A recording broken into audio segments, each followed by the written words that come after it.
Hi everyone, I'm Gabby. I'm here at FIT with Carolyn, discussing study abroad, breaking down everything from application costs to the application process and what it's even like studying abroad. Caroline, please tell us something about yourself, your major, when you graduate, and what program you attended. Right, so I'm Carolyn. I'm an FBM major. I grew up in San Diego, California, and my anticipated graduation date is this August because So I exciting. saved one more study abroad opportunity for this summer. So what program did you attend? Oh, so I did a semester-long program last spring, and I went to Amsterdam. It was an exchange program, so it lasted the whole spring semester. And this anticipated one is a short-term program, which only lasts 3 weeks. So how did you hear about these study abroad programs? Oh, so funny enough, I do work in the office, so it's been on my radar since my first year at FIT, which is when I started working in the office.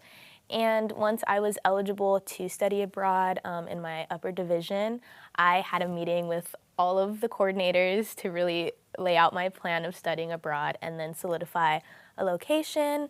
And once I did that, I worked more closely with the coordinator for that part of the world, which is Kathleen, as she's in charge of the Americas, Europe except Italy and the UK. So I worked closely with her to still weigh my options and then still learn about the program and ask her all the questions that I wanted to while I was working. Well, that's perfect because we spoke with Kathleen earlier this week in the Study Abroad office, and she definitely helps students go through the entire process. She'll be popping up throughout the interview to give her expertise and her little bit of advice. Lovely. Can you walk us through the application process for you and if it was pretty manageable or if it was intimidating? Right, so for me, I would say it was fairly manageable. I mean, I answer student questions all day, so I feel like I knew it before I did it. And it was a quick motivational statement, so I got to really go in about why I wanted to study abroad. And then I asked 2 professors to fill out the recommendation portion of the application. I filled out like personal info and then also academic info, such as like my GPA, academic standing, important information like that. And then I listed the program that I wanted to go on, but then also a backup just in case I changed my mind or the program filled up or any sort of scenario like that. So I put 2 options, but Amsterdam was my number 1. So. Well, Kathleen has something to say about the topic as well. For your actual application, it's pretty simple and straightforward. It shouldn't take, more than 45 minutes. Typically, 3.0 is like the minimum GPA, but I would say the only major who's like hard strict with that is FBM. Then you need 2 recommendations, and it's just email addresses of the faculty members that you want to be your references for the program, and it's just a form that they're going to fill out about you.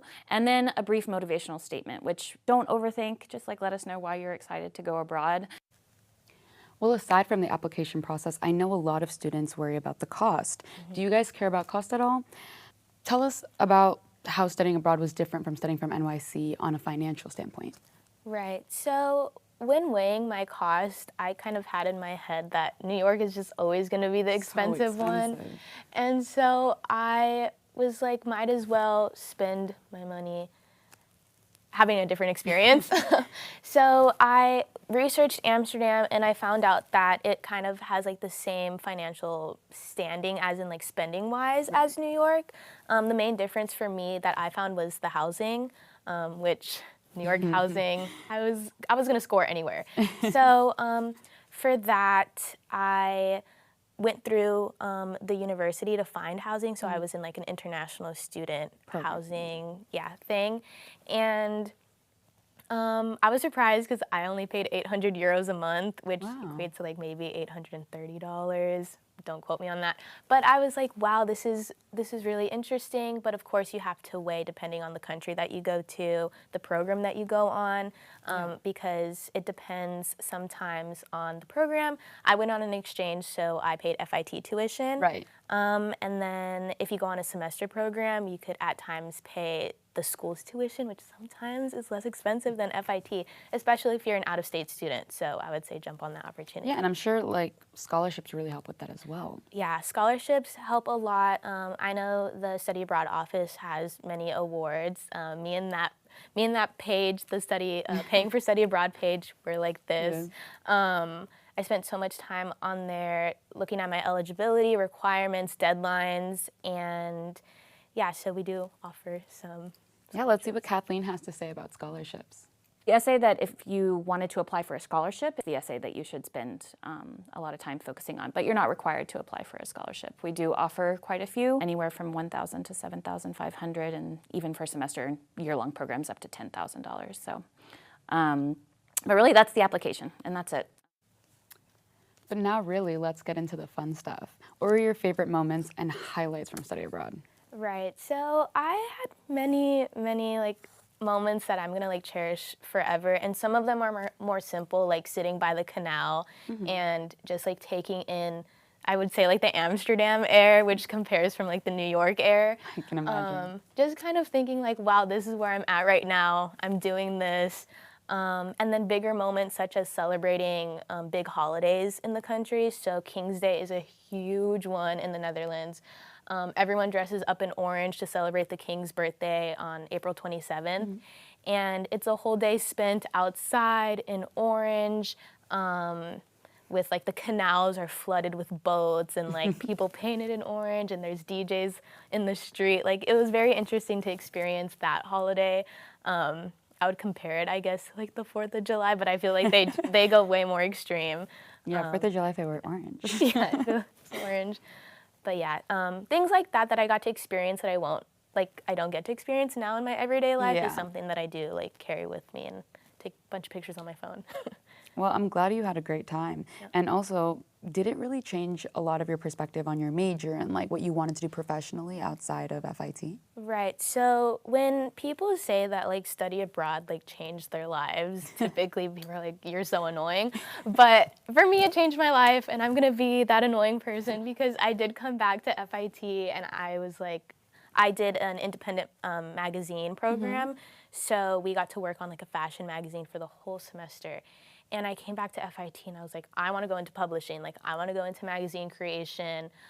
It really got to mix my passion of like creativity with something more technical. So I was in like labs and touching paper, but then also like writing about fashion and going to these fashion shoots. And I was like, wait, I could really have it all, can't I? And I really got to experience that in Amsterdam. So now I'm here back in New York, and FBM like helped me also build that foundation. So it's something that I want to pursue. Yeah.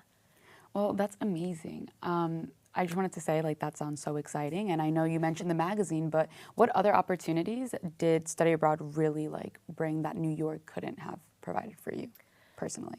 Right. So magazine, me sitting outside, like aside, the people. I built such strong connections with people and my classmates who my program consisted of half Dutch, half international students. I was one of the international students, obviously. And funny enough, I was one of the 3 Americans there, as in like 1 Canadian and 2 US Americans.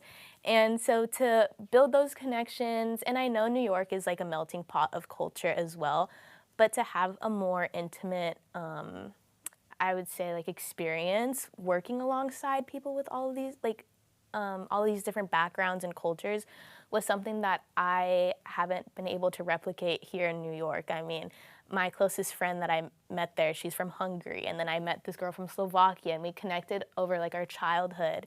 And that's something that I'm like, wow, of course, like I'm in Amsterdam talking to someone from Slovakia, like what's going on? So yeah, that's something that has been different, yeah. That sounds so awesome.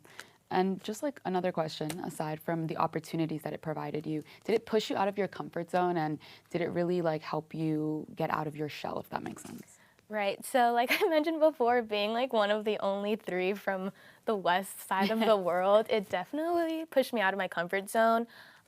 It was a program that didn't have as much like hand-holding necessarily. I mean, there were no like FIT professors or people from FIT around me besides one other person. So I really had to go in there like kind of being open to anything. Yeah. And I came out of that experience obviously a lot wiser actually, because I got to meet so many people and just kind of build those relationships and have these conflicts, but then like And do it alone. do it alone. Yes, like coming from like a fashion forward city like New York and then having to kind of battle that like Scandinavian style and it's like urban versus Scandinavian, but then I'm like, oh, but Scandinavian's kind of fire. So it's just all of these different things where you have to have an open mind and like an open perspective, I would say, pushed me out of my comfort zone and made me like a better team player, actually. Yeah. Well, yeah, I know a lot of people want to study abroad and they struggle in figuring out where they want to go. So for anyone watching and thinking that they want to go abroad and they don't know where to go, Kathleen has some advice for us. We have programs pretty much on all the continents and every country. We do have a lot of students who really like going to Italy because we have our residential programs there. The UK and France are like the next couple most popular. We are the biggest sender in the SUNY system, so we're pretty proud of that here at FIT. Now, what advice would you have for someone who really wants to go study abroad but has a little bit of, you know, Like hesitation to go? Without being like too direct and like too forward, I would say just do it. And it's just, you really have to think like when else is this opportunity going to arise where you don't have so much responsibility as like possibly family and kids, possibly, or like a big job that you have to take sick days for or vacation days. Right now you're a student and you have this opportunity to go learn. Like that's what you're doing, you're learning, whether that's about like your major or about the world. Like you're learning and you're taking this opportunity to go and do that. So why not? Sometimes, yes, it could be a financial situation. It could be that connection that you have to your home, to your family.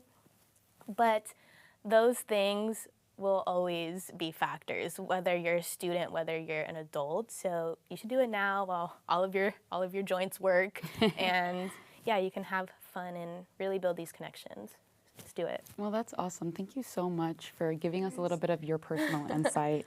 So if you're thinking about studying abroad and you're unsure, definitely give the Study Abroad office a go. It's in building B119. They'll give you a walkthrough through everything you have to know, give you insight on application processes and the costs, and really just help you get more comfortable with the idea of studying abroad.